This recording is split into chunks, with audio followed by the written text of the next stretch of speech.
Ever felt like you're juggling everything and you're just one small step from everything crashing down around you? What if I told you that letting go could actually increase and elevate your ministry?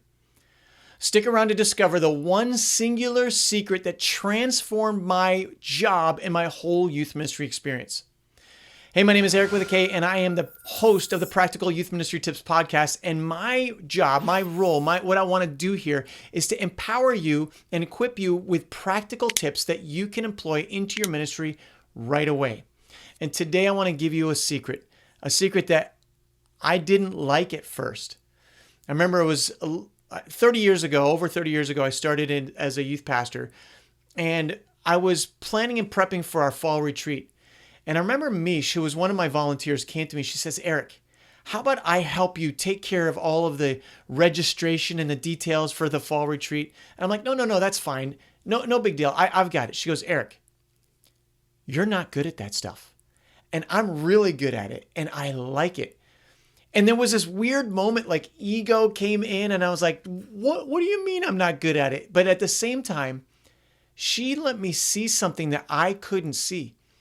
I thought I was burdening my volunteers with asking them to do things that I didn't like to do. Details is not my natural gifting. And to ask a volunteer to take care of the details for me felt so overwhelming because I didn't like all that stuff. And why would I want somebody else who's volunteering, they're giving up their time to do what I don't like to do? But it turns out not everybody's like me, which is a good thing. The whole scripture that talks about how we are one body, but multiple parts, right?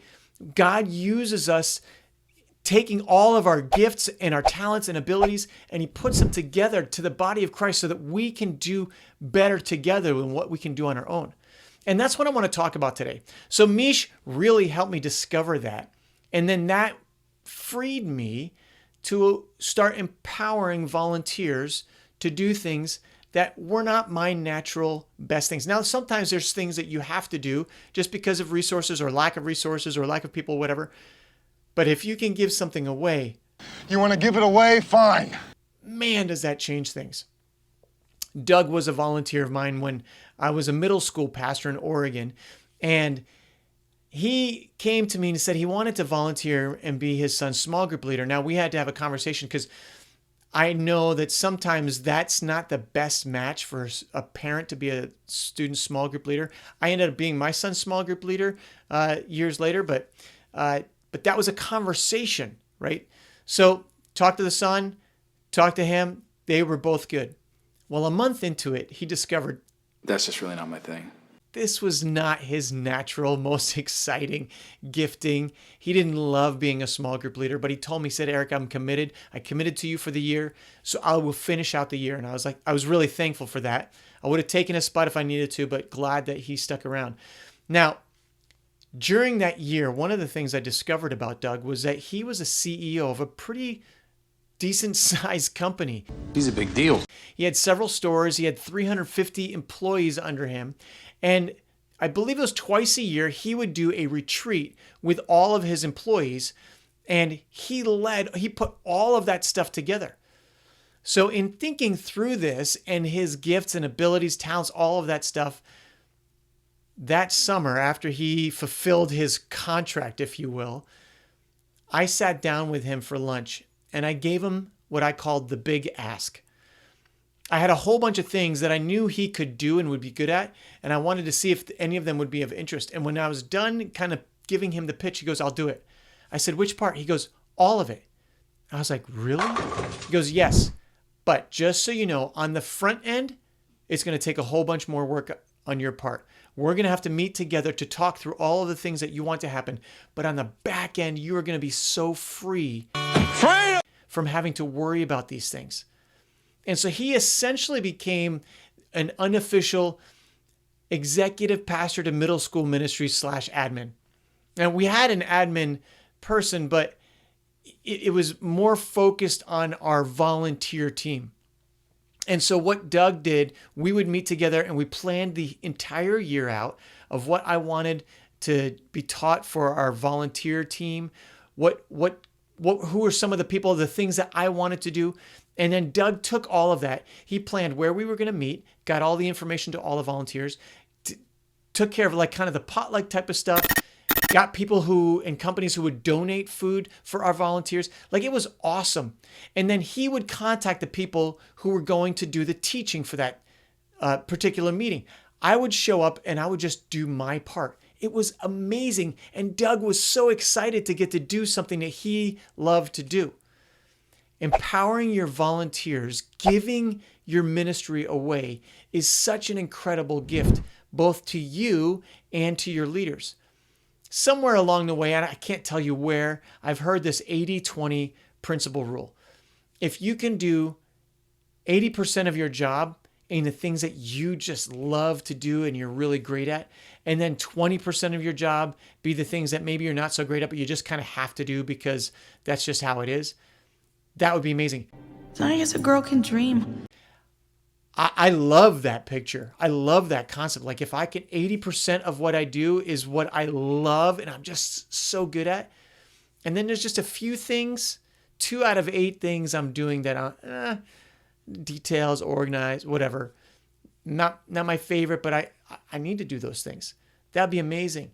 The thing is, when you give away ministry, and I've heard it said, work yourself out of a job. Looks like you're out of a job.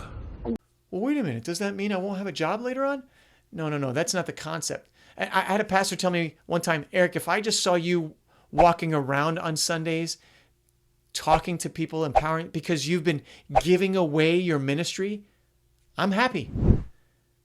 Well, the reality is you can't give away everything. There are some things that you have to do, right?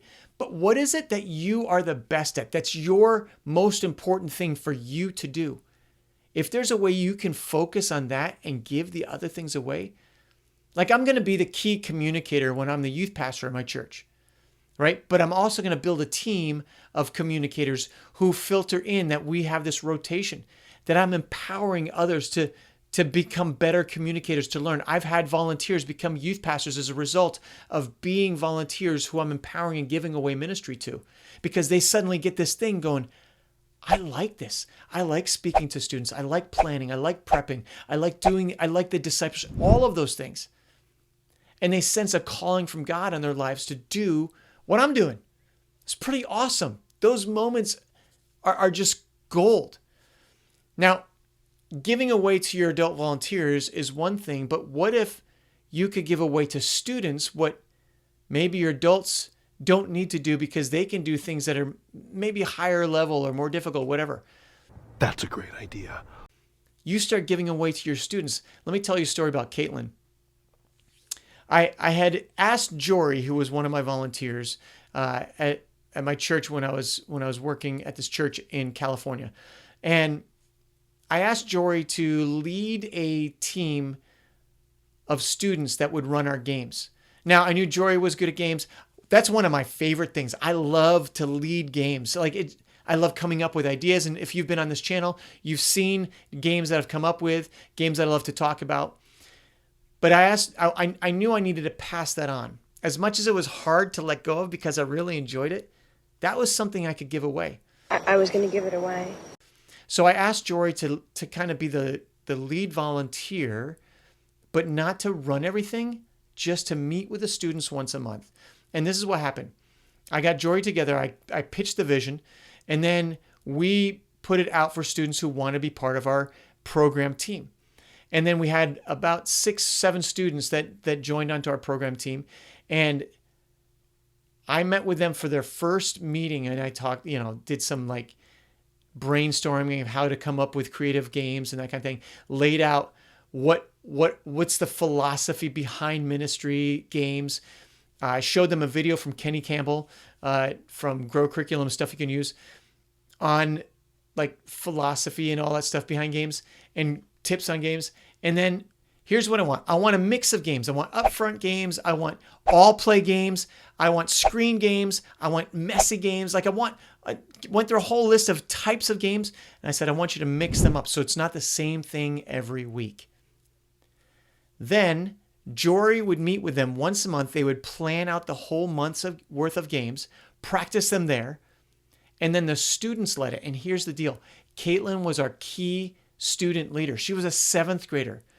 And can I just tell you how much Caitlin owned the ministry? Like, the ministry that she was a part of was her ministry, and she wanted her friends to come.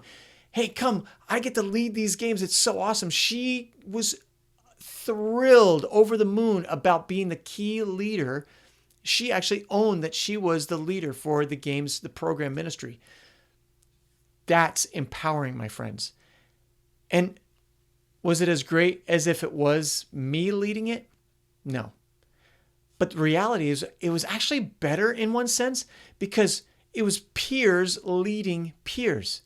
And the students had a different reaction. And the students who were running it had the ability to say, hey, be quiet, in a different way than I would, because they were their peers. It was awesome.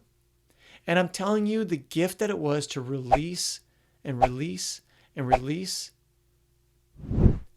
and not have to do everything on my own. And I know, maybe you're going, I just have a couple of volunteers. Lean into those couple of volunteers. Find out what are they good at that they could take off your plate. Grab a couple of students. Empower them. Maybe it's running your social media. Maybe it's putting together a YouTube clip every week, or doing something that's a, hey, here's what I learned this week from the message. Or maybe they clean up after your meetings, whatever.